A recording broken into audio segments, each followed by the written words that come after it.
Imagine this. Your father, the King of England, is standing before both houses of the United States Congress. He's delivering the speech of a lifetime. He's charming world leaders, cracking jokes, getting standing ovations. And you, his son, according to reports, you don't even bother to turn on the TV. Not live, not later, not at all. That is exactly what a veteran royal journalist just revealed about Prince Harry. And the verdict from someone who's covered the royals for decades, it's devastating. Harry isn't on a path back. According to this expert, Harry is out for good.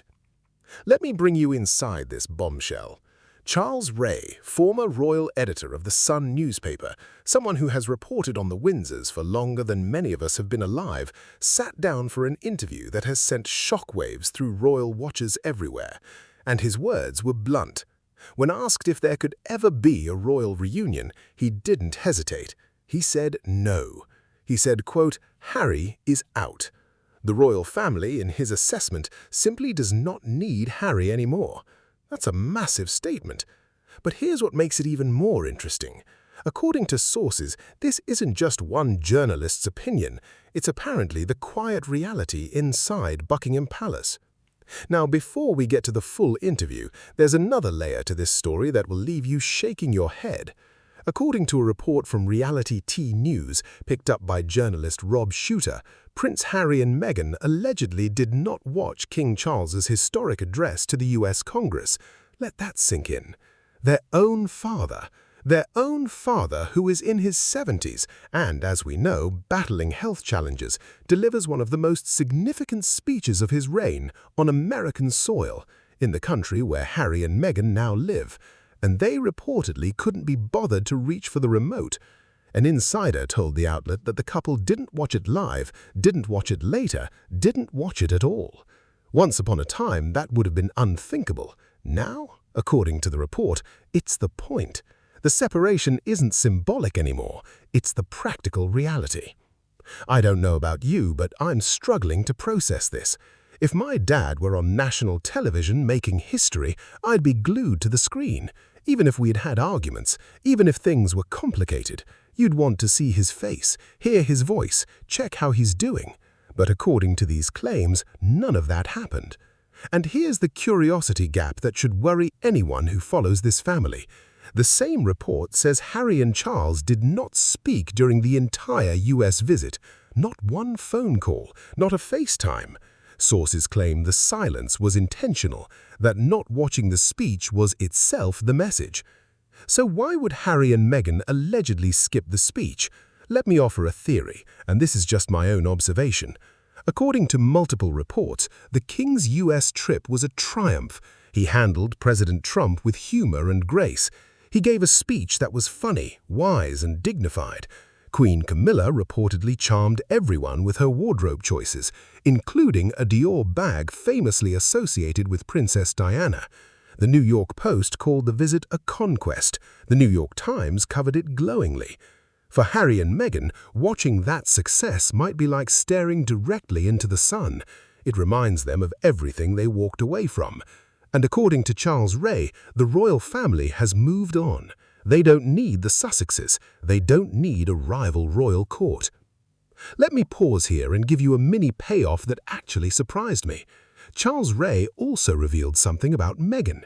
He said, and I'm paraphrasing, that Meghan is surplus to requirements for the royal family, and that he believes she will never return to the UK. That's not coming from a tabloid headline. That's coming from a man who has dined with royals, traveled with them, and earned their trust over decades. He said it plainly. The royal family don't need Harry, and they don't need Meghan. And here's the part that really stings. According to Ray, the great pity is that the king, as a grandfather, has not been able to see his 2 American grandchildren. That's the real loss, not the titles, not the public roles, but a grandfather missing his grandkids. Now, I want to take you inside that interview because it gets even candid. When asked whether Harry might have a future role, Ray said no. He said Harry wanted to go and it was never going to be half in, half out. He said the royal family has become a smaller unit and they like it that way. They've got William and Catherine, who are doing extraordinary work with Earthshot and homelessness. They've got the king, who just proved he can be a global statesman. They don't need Harry's drama.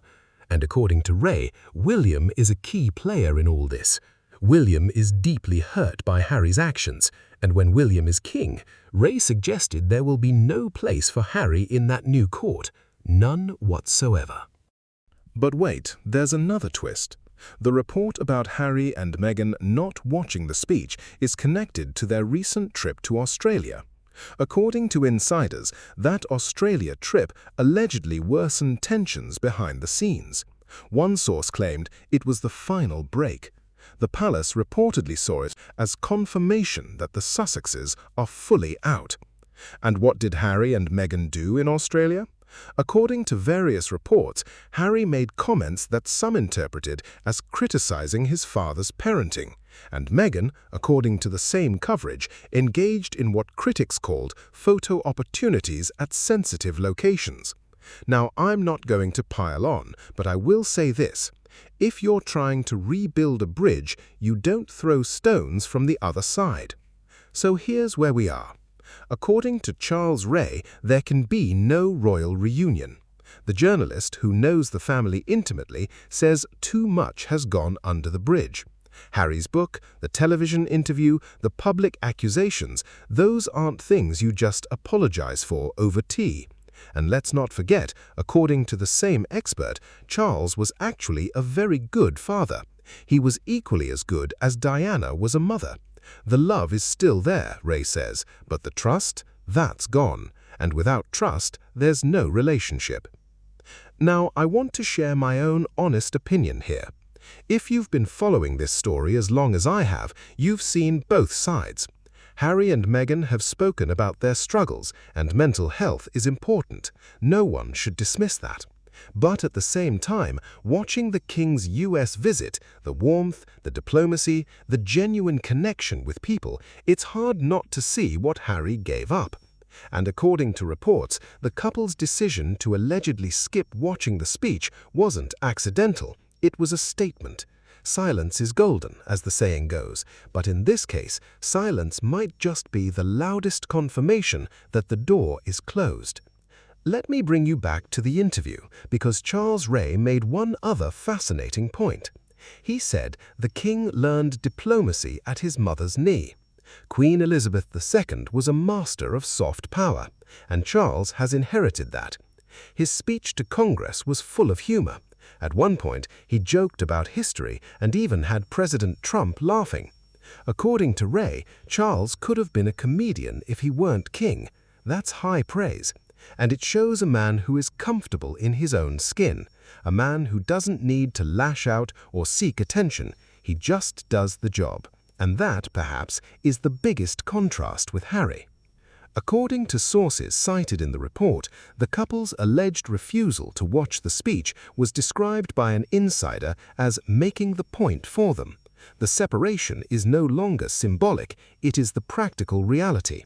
They have not spoken to Charles during his time in America. There is, according to the source, no relationship right now.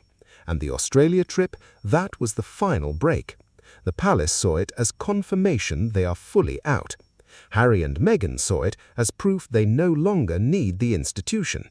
Two sides, same conclusion. My take? This is sad. Regardless of who you side with, a father and son not speaking is tragic. A grandfather not seeing his grandchildren is heartbreaking.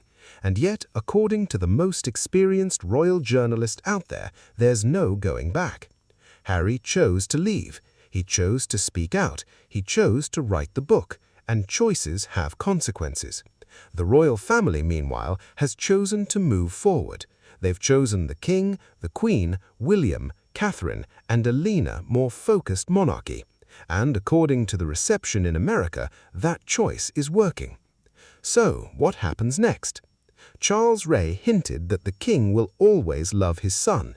He hasn't given up on him emotionally, but practically, the door is closed. There will be no half-in, half-out role, no reconciliation tour, no return to Frogmore Cottage. Harry is out, and the sooner everyone accepts that, the sooner both sides can heal. or not. But one thing's for sure, the next time the king delivers a historic speech, don't expect Harry to be watching. According to reports, he's already changed the channel.